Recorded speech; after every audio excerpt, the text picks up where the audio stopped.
अस्सलाम वालेकुम। मैं हूँ शौकत अजहर खेल और मेरे साथ मौजूद है सिनेमा वाली सीरीज में मोहतरम इलियास नदीम साहब। और आज हम बात करेंगे जिस सिनेमा के हवाले से, उसका नाम है बम्बीनो।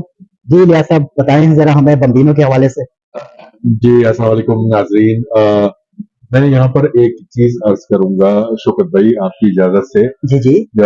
जैसे हमारे नाजरीन हमें कहते थे कि फिल्मों के ऊपर भी आप कोई प्रोग्राम करें, तो हमने एक नया चैनल बनाया है आपके लिए। जी बिल्कुल।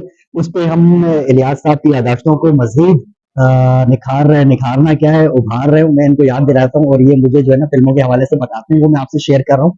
नए चैनल का लिंक और उसकी वीडियोस मैंने डिस्क्रिप्शन में डाल दिया। अच्छा, यहाँ पर आप लोग कमेंट करते थे कि ज्यादा से ज्यादा सिनेमा और एक्टरों के हवाले से बताया जाए, क्योंकि मटर गश्त का मतलब है घूमना फिरना, तो यहाँ पर सिनेमा एक लोकेशन है, तो यहाँ बिल्कुल। सिनेमा वाली वीडियोस आती रहेंगी। और फिल्म की दीगर मालूमात, पुरानी और नई फिल्मों के हवाले से तमाम मालूमात उस चैनल पे मिलेंगी, जिसका लिंक मैंने डिस्क्रिप्शन पे दे दिया है। तो ये गुड न्यूज़ थी आपके लिए। तो उसको भी देखना है, लाइक करना है, शेयर करना है, कमेंट करना है। तो हम वापस आते हैं बम्बीनो की तरफ। तो जी इलियास भाई। जी, असल में बेबीनो सिनेमा का हम जब तस्करा करते हैं, तो बेबीनो सिनेमा कराची के बेहतरीन सिनेमाओं में शुमार होता है। और इसमें एक जमाना था कि इंग्लिश फिल्में बहुत लगा करती थी शुरू में, सही। फिर बाद में उर्दू फिल्में लगती थी, तो बड़ा ही बेहतरीन जगह पर था। और बड़ा कामयाब सिनेमा था, और बड़ी सुपर डुपर फिल्में यहाँ पर लगी है बेबीनो सिनेमा पे। सही। आगे बढ़ने से पहले हमें ये तो बताएं कि ये सिनेमा बना कब था, और पहली फिल्म आपकी यादाश्तों में है कि कौन सी लगी थी, और इसका मालिक कौन था। ये फिल्म सिनेमा जो है 1960 यानी 1960 में बना था।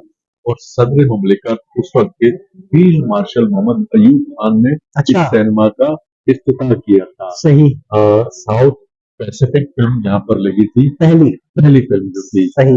बेबिनो सिनेमा में। अच्छा। और बेबिनो सिनेमा की सबसे बड़ी चीज ये थी कि इसकी डबल बालकनी थी। अच्छा, डबल बल्कि बालकनी थी। हाँ बिल्कुल, गैलरी गैलरी जो बोलते हैं, सही। दो गैलरियां थी इस सिनेमा की। और अच्छा। बड़ा कुशादा सिनेमा था, जब आप अंदर इंटर होते थे तो आपको एक बहुत अच्छा माहौल मिलता था, बहुत अच्छे अंदाज में आप स्क्रीन देखते थे। और सबसे बड़ी बात ये कि उस जमाने में 35 mm की स्क्रीन होती थी।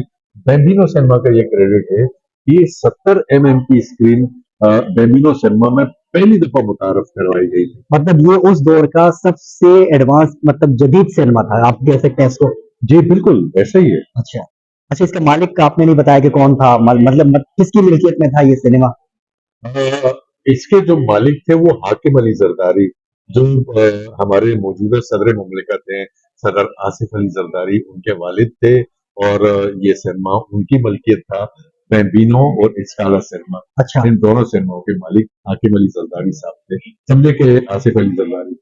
अच्छा ठीक है, लेकिन मेरे जहन में, या जब हम रिसर्च करते हैं बहुत सारी चीजों में आसिफ अली जरदारी के हवाले से, तो ऐसा लगता है कि वो मतलब सिनेमा में टिकट बेचा करते थे। और ये बात बहुत सारे लोग कहते भी हैं, तो मेरा ख्याल है कि हाकिम अली जरदारी साहब का सिनेमा था और आसिफ जरदारी साहब यहाँ पर टिकट बेचते थे, और बेनजीर यहाँ पर फिल्में देखने के बहाने जरदारी साहब से मिलने आती थी। तो इसके हवाले से आप बताएंगे क्या था। असल में ये तो हमारे जो उनके सियासी मुखालफिन है वो ये बातें करते हैं। अच्छा। ना आप एक चीज तस्वर कर लें कि जो सिनेमा का मालिक है वो सिनेमा सिनेमा में टिकटें ब्लैक करेगा। नहीं, ये तो नहीं है, ये ठीक सब है तो ना, नहीं हो सकता, सारे मुलाजमीन रखे होते हैं तो साथ जगह पे। यकीनी बात है। और फिर मोहतरमा बेनजीर भुट्टो शहीद जो थी, वो तो ऑक्सफोर्ड में पढ़ती थी, अच्छा। तो वो तो इस सिनेमा में कभी आई भी नहीं होंगी मेरे ख्याल में। ये तो खामा खामे एक प्रोपेगेंडा था। अच्छा। तो आसिफ अली जरदारी ये बहुत अमीर बाप के बेटे थे। नो डाउट ये उस जमाने में आप सोचें कि सिनेमा होना बहुत बड़ी बात थी और बहुत बड़ा बिजनेस था। तो वो आसिफ अली जरदारी कोई ऐसे आदमी थोड़ी थे, शुरू से जल्दी कुश्ती अमीर लोग हैं। सही। और हो सकता है कि तंजिया तौर पे कहा जाता हो कि ये सिनेमा के टिकट बेचा करता था। और बाकी आपकी लॉजिक वाली बात मुझे समझ आती है कि बेनज़ीर साहिबा तो उस वक्त ऑक्सफोर्ड में पढ़ रही थी और आसिफ जरदारी यहाँ पढ़े थे। तो बहरहाल इस बात को हम यहीं ख़त्म करते हैं और आगे की तरफ बढ़ते हैं। आप बताएं कि आपने कौन कौन सी मूवीज़ यहाँ देखी हैं। मैंने बहुत सी मूवीज देखी है। मैंने स्टार्ट में यहाँ जब स्टार्ट किया था फिल्में देखने का, तो यहाँ पर इंग्लिश फिल्में बहुत लगती थी। अच्छा। हैचबैक ऑफ नोटर जो बड़ा आशिक के लाती थे की, सही। वो फिल्म मैंने देखी। और उमर शरीफ जो इंडियन वो इंग्लिश फिल्मों के हमारे के स्टाफ थे, मोहम्मद शरीफ की डॉक्टर शवागो देखी थी मैंने यहाँ पर, अच्छा। सेमुराई देखी थी, गज़ब नेवरन मैंने यहाँ पर देखी थी। अच्छा। ठीक है, वॉकिंग टॉल एक फिल्म थी जो कैफी में भी लगी थी और बाद में रेबिनो में भी लगी थी। सही। वॉकिंग टॉल के हवाले से मैं बात बता दूँ कि वो फिल्म जो है वो बाद में हमारे पाकिस्तान में उसको मतलब कि बनाया गया और उस फिल्म को जिंदगी के नाम से रसूल इस्लाम साहब ने बनाया था। अच्छा। जंगल में मंगल तेरे ही दम से, सही। जिसका ये गाना था, बड़ी सुपर डुपर फिल्म थी, तो वो उसको कॉपी किया गया था। हॉलीवुड फिल्म को कॉपी करना आसान नहीं होता, मगर नो डाउट कि इस्लाम साहब इतने बड़े डायरेक्टर थे, तो उन्होंने जो फिल्म बनाई थी तो उसका मजा ही अलग था। सही। इसके अलावा मज़ीद कौन सी मूवीज़ हैं आपकी याददाश्तों में जो आपने बम्बिनो में देखी हैं? मैं सबसे बड़ी बात आपको बताऊं, बैम्बिनो सिनेमा में मैंने आईना फिल्म देखी। आईना। आईना वो फिल्म थी शोको भाई कि 1977 में ये फिल्म रिलीज हुई थी और तकरीबन 4 साल तक ये बैम्बिनो सिनेमा पे चली। उसके बाद फिर इंशाला में शिफ्ट हुई और आईना को ये ज़्यादा से, लेकिन मतलब सबसे ज़्यादा चलने वाली, हफ्ते चलने वाली फिल्म जो है वो आईना फिल्म। सही। अच्छा, आईना फ़िल्म के हवाले से मुझे याद आया कि मैंने आईना फ़िल्म जब देख रहा था तो उसमें नदीम और शबनम के ऊपर एक गाने का एक छोटा सा हिस्सा जो है, शॉर्ट जिसको कहते हैं फिल्मों की लैंग्वेज में, वो उसमें पीछे उस शॉट में जो है ना बैम्बिनो सिनेमा की लाइट्स जलती हुई नज़र आ रही थी और साथ में उसका कौन सा सिनेमा था मुझे याद नहीं आ रहा, बैम्बिनो के साथ लेरिक, इन दोनों सिनेमा की लाइट्स जलती हुई बाकायदा नज़र आ रही थी। अच्छा, इसके हवाले से और मज़ीद बताया मैं थोड़ा सा बैम्बिनो को। बैम्बिनो में मैंने आईना देखी, ये ज़माना और है एक फिल्म की, शवाद कराची साहब की बड़ी सुपर डुपर फिल्म मैंने यहाँ देखी। संदिल तारिक साहब की फिल्म मैंने यहाँ देखी। संदिल के हवाले से मैं आपको एक चीज़ बता दूँ नाज़रीन कि संदिल हमारी वो फिल्म थी, इंडिया ने हमारी बहुत सी फिल्मों को कॉपी किया है। संदिल वो फिल्म थी कि वो सीन टू सीन कॉपी किया गया था। संदिल झूठा सच के नाम से इंडिया में बनी थी और उसमें जो नदीम साहब वाला करेक्टर था वो धर्मेंद्र ने किया था। अच्छा। नो डाउट कि संदिल एक कमाल फिल्म थी, संतारे की शायद आखिरी फिल्म थी क्योंकि उसके बाद उनका इंतकाल हो गया था। कमाल फिल्म थी संदिल। अच्छा, तो उस वक्त आखिरी फिल्म आपने जब देखी यहाँ पर उस वक्त कितना टिकट था? शुरू का मैं नहीं पूछ रहा था, सवाल मैंने चेंज कर दिया। आखिरी मूवी जो देखी वो कितने का टिकट था? यार मुझे जो याद पड़ता है ना, हाँ। तो वो कोई 10 रुपये या ऐसा गैलरी का। गैलरी का मतलब आप गैलरी पे बैठ के फिल्में देखते थे ज़्यादा? उस वक्त थोड़ा सा वो हो गए थे। अच्छा। अच्छा, सिनेमा बीडी एक अलग लुत्फ है और उसके अंदर जो है ना ये कैटेगरीज, मतलब आगे बैठने वाले लोगों की पसंद अलग होती है। मतलब कुछ लोग होते हैं जो सिर्फ आगे बैठ के देखना फिल्म पसंद करते हैं, पता नहीं कैसे देख लेते हैं। मैं क्योंकि जब देखना शुरू किया तो मैंने 1-2 फिल्में आगे देखी तो मुझे चक्कर आया, मैंने इतने करीब से नज़रें उठा के देखा। दरअसल मेरी पसंदीदा जगह जो है ना गैलरी कभी नहीं थी, सबसे पीछे वाली नशस्तें जो होती हैं, स्टॉल कहते हैं क्या कहते हैं, वो सबसे अच्छी रही। या तो हो सकता है कि अरिफ लैला सिनेमा की वजह से मैंने पहली फिल्म इस जगह पे बैठ के देखी, तो हो सकता है कि यादों में वो बैठ गई क्योंकि यहीं बैठ के फिल्में देखनी ज़्यादा मज़ा आता है। तो बहरहाल लिया साहब, मैंने यहाँ पर 2 फिल्में देखी हैं। अच्छा। और बगैर पैसों के देखी क्योंकि मेरी, हाँ, उसकी वजह ये है कि मेरी अपनी फिल्म जब तैयार हुई सरायकी डजू बादशाह, तो उसकी हम चेकिंग कर रहे थे बम्बिनो के अंदर ही कि कोई फॉल्ट तो नहीं है ऑडियो का या वीडियो का, या कोई और टेक्निकल खराबी तो नहीं। वो बम्बिनो में बार बार आके इसको ट्राई करता था। तो इस दौरान शाहिद रफ़ीक साहब की फिल्म लगी थी सैल्यूट, वो मैंने यहाँ पर देखी थी।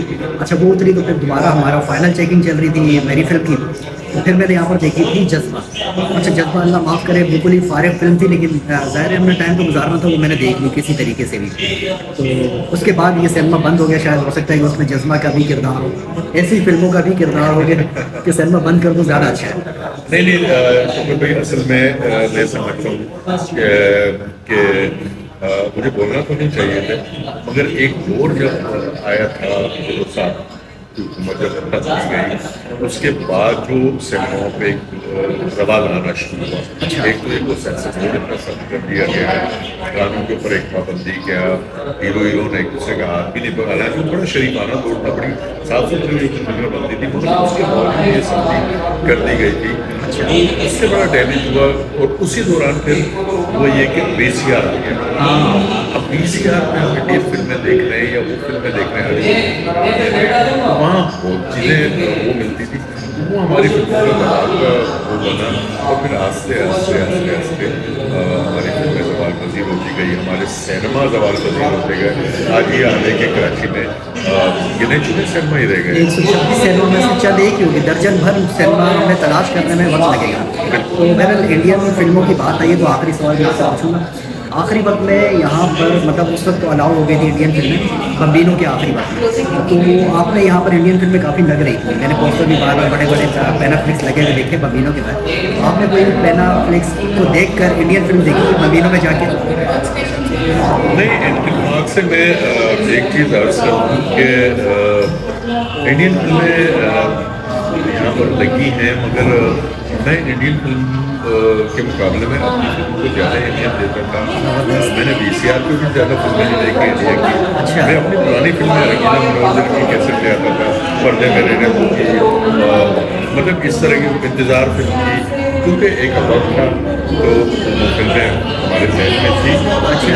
क्योंकि VCR का दौर आया तो फिर अपने वो फिल्में ले आते थे, वो फिल्में देखते थे। मेरी कोशिश यही थी, हाँ एक फिल्म रूझान आई थी इंडिया की ज़ियाउल हक साहब के दौर में। वैसे तो वो हमारी फिल्म को ज़ियाउल हक साहब के दौर में बड़ा नुकसान पहुँचा, क्योंकि हमारी फिल्म का जो सवाल है वो उन्हीं की दौर की वजह से हुआ है और आज वो हमारा हाल है। इस वजह से क्योंकि VCR आ गया फिर लोगों ने घरों में फिल्में देखना शुरू कर दी, क्योंकि हमारी फिल्मों में पाबंदियाँ लग गई, सेंसर बोर्ड इतना सख्त कर दिया गया, ठीक है। तो उससे ये कि वो लोग इंडियन फिल्में देखते थे तो उसमें उनको 12 मसाले मिल जाते थे। हाँ। वो फिर पब्लिक उस तरफ रुझान हुआ तो सिनेमा हमारा तबाह हो गया। ठीक है, तो मेरा ख्याल है कि बम्बीनो के हवाले से एक जामे प्रोग्राम इलियास साहब ने पेश किया और आपके सामने यकीनन आपकी यादों को ताज़ा किया होगा काफ़ी सारी लोगों की, जिन्होंने यहाँ फिल्म देखी वो कमेंट में लिखें और जिन्होंने सिर्फ सिनेमा देखा वो कमेंट में लिखें।